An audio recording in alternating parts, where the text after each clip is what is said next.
안녕하십니까? 오늘 영상에서는 서구 진영과 일본이 제국주의 시대에 누렸던 지위와 자원을 토대로 성장했지만 그 유산과 노하우가 소진되면서 몰락 또는 정체 국면에 접어든 이유를 탐구해 보겠습니다. 먼저 서구, 그리고 일본이 제국주의 시대에 어떻게 유산을 축적했고 그에 기반해 어떤 노하우를 구사했는지를 보겠습니다. 19세기부터 20세기 초반까지 서구 유럽 국가들과 미국은 제국주의를 통해 막대한 영토, 식민지 자원, 산업화된 기술과 금융망을 확보했습니다. 그들은 식민지로부터 원자재를 수탈하고 상품 시장을 개척하며 자본을 흐르게 했습니다. 이 과정에서 제도적 유산도 쌓였습니다. 예컨대 법률 제정, 교육, 교통망 등은 제국이 식민지를 관리하는 틀로서 기능했고, 이 틀은 본국의 경제, 외교, 군사적 역량과 맞물리며 세계 질서의 한 축이 되었습니다. 이와 더불어 노하우가 축적되었습니다. 서구 국가들은 제국을 운영하며 다음과 같은 역량을 습득했습니다. 국제망 구축, 금융과 자본의 글로벌화, 기술과 산업 혁신을 통한 경쟁 우위, 외교 군사력의 세계적 투사 능력. 이런 방식으로 서구는 일종의 성장 틀을 구축해왔습니다. 일본도 19세기 중반 메이지 유신 이후 서구식 근대화를 급격히 추진하며 식민지 획득과 제국주의 확장을 꾀했습니다. 일본은 서구 제국 모델을 동아시아 맥락에 맞게 흡수하고 작동시켰습니다. 예컨대 한국과 대만, 만주 등에서 식민지적 질서를 수립했고 산업화를 통해 군사경제적 역량을 강화했습니다. 또한 서구 방향의 제도를 받아들이면서도 일본식 제국 모델을 구축했습니다. 따라서 일본 역시 제국주의 유산과 노하우 즉 외부 자원 이용, 지배구조 운영, 군사외교 역량 확장을 기반으로 성장해왔습니다. 그러나 서구와 일본 모두 과거의 유산과 노하우가 그대로 지속될 수는 없었습니다. 제국주의 시기에 구축된 식민지 자원과 구조는 탈식민화 이후 사라지거나 기능이 급감했습니다. 즉 패권국이 식민지를 통한 자원시장 확대가 불가능해지면서 과거와 같은 외연적 확장이 힘들어졌습니다. 글로벌 분업 구조, 자본 흐름이 이전과 달라졌습니다. 서구 중심의 산업혁명이 지배하던 시대가 지나가면서 경쟁 우위가 이동했고 새로운 국가들이 부상했습니다. 대량 생산 기반의 산업 국가들이 직면한 저성장, 복지국가 부담, 인구 고령화, 기술 전환 등의 문제가 심화되면서 과거의 성장 모델이 더 이상 작동하지 않는 구조적 한계가 나타났습니다. 일본의 경우도 마찬가지입니다. 잃어버린 20년이라 불릴 만큼 장기적 정체에 빠졌습니다.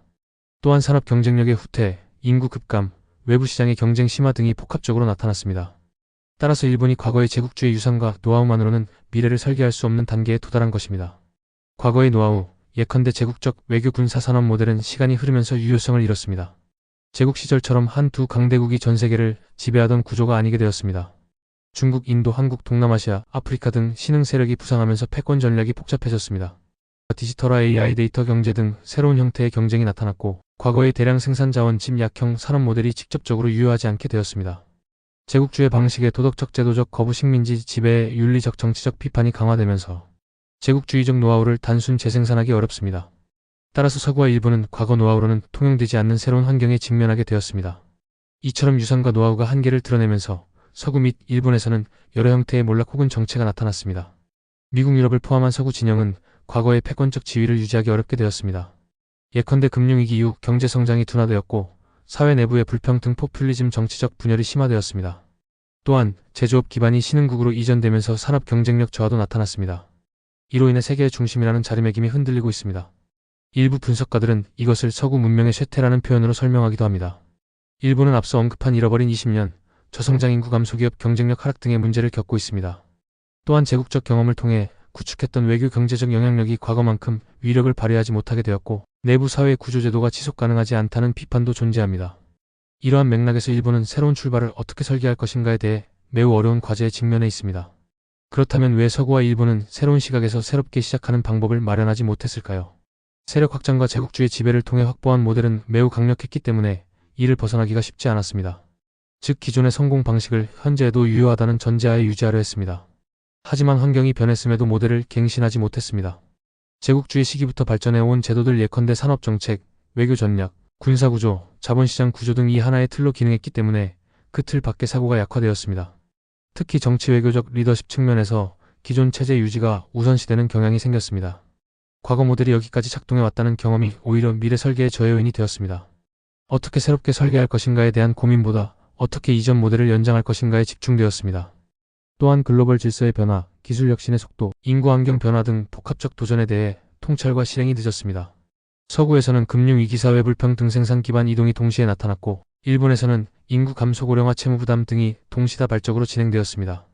이런 구조적 약화가 새로운 시각과 출발을 모색할 여유를 더욱 줄였습니다. 글로벌 경쟁이 더욱 치열해지고 있습니다. 신흥 국가들이 빠르게 성장하고 있으며 기술 혁신 속도 역시 가속화되고 있습니다. 기후변화, 자원한계, 인구 변동 같은 구조적 변화가 기다려주지 않습니다. 과거 모델에 의존하는 것은 오히려 몰락을 앞당기는 위험 요인이 될 수 있습니다. 오늘 영상에서는 서구와 일본이 제국주의 시대 쌓아온 유산과 노하우가 왜 더 이상 지속 가능한 출발점이 되지 않는지에 대해 살펴보았습니다. 제국주의 시대에 구축된 유산과 노하우는 서구와 일본이 성장하는 데 결정적 역할을 했습니다.